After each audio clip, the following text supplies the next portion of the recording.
धन कुठून येतं? मणिपूर चक्र, ऊर्जा आणि ब्रह्मांडाचा अदृश्य नियम.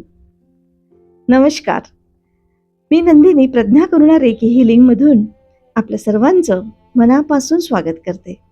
आज मी तुमच्याशी धनाबद्दल बोलायला आलेली नाही, कारण धनाबद्दल जग शेकडो वर्षापासून बोलत आहे. आज मी तुमच्याशी त्या स्रोताबद्दल बोलायला आलेली आहे, जिथून धन जन्म घेतं, जिथून समृद्धी वाहते, जिथून जीवनाची शक्ती उगम पावते. तुम्हाला आयुष्यभर सांगितलं गेलं की धन मेहनतीने मिळतं, संघर्षातून मिळतं, नशिबामुळे मिळतं. आणि मी तुम्हाला सांगते, हे अर्धसत्य आहे आणि अर्धसत्य सगळ्यात धोकादायक खोटं असतं. तुम्ही पाहिलं असेल, कोणी दिवस रात्र मेहनत करतो, घाम गाळतो, तरीही हात रिकामेच राहतात. आणि कोणी दुसरा शांत, स्थिर, घाई न करता चालतो आणि जीवन स्वतःच त्याच्या पायाशी सगळं ठेवतं. हे केवळ योगायोग आहे का? नाही. किंवा ही केवळ देवकृपा आहे का? बिलकुल नाही.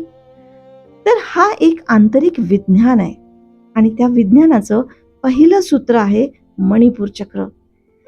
हे चक्र प्रकरण तर मी तुम्हाला रेखीमध्ये जरूर शिकवते, खूप डिटेलमध्ये शिकवते. त्यामुळे सर्वांनी रेकी जरूर शिकावं.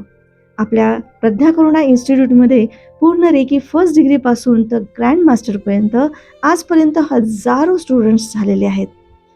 तर नक्कीच रेकी शिका आणि आपल्या जीवनात प्रगती करा. तर आज आपण मणिपूर चक्राबद्दलचं बघूया. तर मणिपूर चक्र कोणतीही कल्पना नाही, कोणतीही धार्मिक समज नाही, तर हे तुमच्या अस्तित्वात असलेलं एक ऊर्जा केंद्र आहे, तुमच्या नाभीजवळ. पण त्याचा परिणाम तुमच्या संपूर्ण जीवनावर होतो, प्रत्येक चक्रांचं होतं. पण आज आपण मणिपूर चक्राचं डिटेलमध्ये बघू.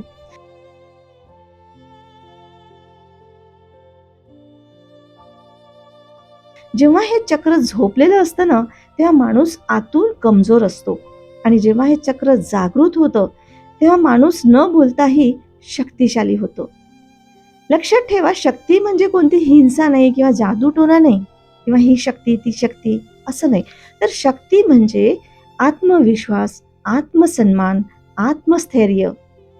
ज्या दिवशी मी आहे आणि माझं असणं पुरेसं आहे हा भाव आतून जागा होतो, त्या दिवशी मणिपूर चक्र प्रथमच धडधडायला लागतं. पण हे समाजाला मान्य नाही. समाजाला तुम्ही शक्तिशाली नको आहे, तुम्ही आज्ञाकारी हवे आहेत. आज्ञाकारी म्हणजे जो समाज सांगतो ते चुपचाप ऐकायचं, चांगल्या मुलासारखं, चांगल्या मुलीसारखं. म्हणूनच तुम्हाला लहानपणापासून शिकवलं जातं, भीती म्हणजे घाबरा, वाकवा म्हणजे वाका, तुलना करा, इतरांसारखे व्हा. आणि जसजसं तुम्ही हे शिकता ना, तसं तुमचं मणिपूर चक्र आकसत जातं, म्हणजे कमजोर होत जातं. प्रत्येक वेळी तुम्ही निर्णय दुसऱ्यांना दिला, प्रत्येक वेळी तुम्ही आपला आवाज दाबला, तुम्ही तुमची ऊर्जा गमावली. आणि मग तुम्ही म्हणता की माझ्याजवळ धन नाही आहे, स्थिरता नाही, सुरक्षा नाही. मी तुम्हाला सांगते, हे सगळं बाहेर नाही, हे सगळं आपल्या आत आहे. ह्या सर्व शक्ती आपल्या आतच आहेत.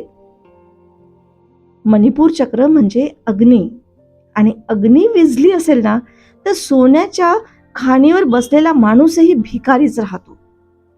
तुमची खोटी नम्रता, उपदेशात्मक भीती, किंवा जी नीती तुमची एक आतमध्ये स्वतःचा कोणी उपदेश दिलं तर एकदम म्हणजे मी किती चांगली आहे, की मी ऐकतेय तुमचा, त्याला उपदेशात्मक नीती म्हणतात. किंवा अपराधबोध, या सगळ्यांनी तुम्हाला आतून पोकळ केलेलं आहे. तुम्ही गर्व आणि आत्मसन्मान यामधला फरक समजलाच नाही. गर्व म्हणजे अहंकार, पण आत्मसन्मान म्हणजे जीवनाचा कणा आहे. आणि मणिपूर चक्र हा आत्मसन्मानाचं केंद्र आहे. हे चक्र नकल करून उघडत नाही, तर हे चक्र मौलिकतेने उघडतं. मी कोणासारखा नाही, मी आहे आणि तेच मला पुरेसं आहे. हा भाव जिथे जाणवतो ना, तिथे मणिपूर चक्र फुलायला लागतं. धन तेव्हा येत नाही जेव्हा तुम्ही त्याच्या मागे धावता. धन तेव्हा येतं जेव्हा तुम्ही आतून इतके स्थिर होता की धन तुम्हालाच शोधायला लागतं. आणि घाबरलेल्या माणसाकडे पैसा टिकत नाही. थोडासा आला की तो खर्च होतो, आजार बनतो, अपघात होतो. कारण जिथे भीती असते ना तिथे ऊर्जा थांबत नाही. मणिपूर चक्राचा सर्वात मोठा शत्रू म्हणजे भीती. भविष्याची भीती, अपयशाची भीती, लोक काय म्हणतील याची भीती. मणिपूर चक्र हा फक्त आत्ताच्या क्षणात जगतं. जे करायचं आहे ते आत्ताच करा. म्हणूनच निर्णय घेणारा माणूस समृद्ध होतो. संधी सगळ्यांना मिळतात, पण धैर्य फक्त काही जणच दाखवतात. संधी बाहेरून येते, पण धैर्य आपल्या आतून असतं. आणि धैर्याचं घर म्हणजे मणिपूर चक्र आहे. आणि शेवटी म्हणजे हा सर्वात खोल नियम आहे की ब्रह्मांड तुमचे शब्द ऐकत नाही, तर ते तुमची ऊर्जा ऐकत असतो. तुमच्या आतील भावना, तुमच्या भविष्याचा आराखडा बनवत असतो. आत जर भीती असेल तर ब्रह्मांड भीती वाढवणाऱ्या परिस्थितीच पाठवेल. आत विश्वास असेल तर योग्य लोक, योग्य वेळ, योग्य संधी आपोआप येतात. ब्रह्मांड शिक्षा पण देत नाही किंवा बक्षीसही देत नाही, तर तो फक्त तुमच्या आतलं जगाचं प्रतिबिंब तुम्हाला बाहेर दाखवतं. म्हणून लक्षात ठेवा, धन ध्येय नाही, तर धन हे परिणाम असतो. तुमच्या खऱ्या अर्थाने ध्येय असावं की आतली शक्ती जागृत करणं. आणि त्या शक्तीचं केंद्र आहे मणिपूर चक्र. जो हे समजतो ना त्याच्या आयुष्यात प्रथमच खरी समृद्धी दार ठोठावत असते. आणि हे सारं आपण रेखीच्या माध्यमातून फार सुंदररित्या समजवत असतो. रेखीच्या मदतीने आपले सर्व चक्र खूप इझिली जागृत करता येतात. रेखी म्हणजे प्राणशक्ती आहे आणि ही प्राणशक्ती आपण आपल्या विचारांनी, आपल्या भावनांनी ज्या दिशेने नेली त्या दिशेने ती जाते आणि ती आपल्या शरीरातून व्यक्त होते. तर नक्कीच रेखी शिका. आणि जर तुम्हाला पैशाचा प्रॉब्लेम असेल तर तुम्हाला तुमचा मणिपूर चक्र जागृत करणं खूप आवश्यक आहे. त्यामुळे रेखीमधून हे तुम्हाला खूप सहजतेने जमतं. तर नक्कीच रेखी शिका, प्रगती करा.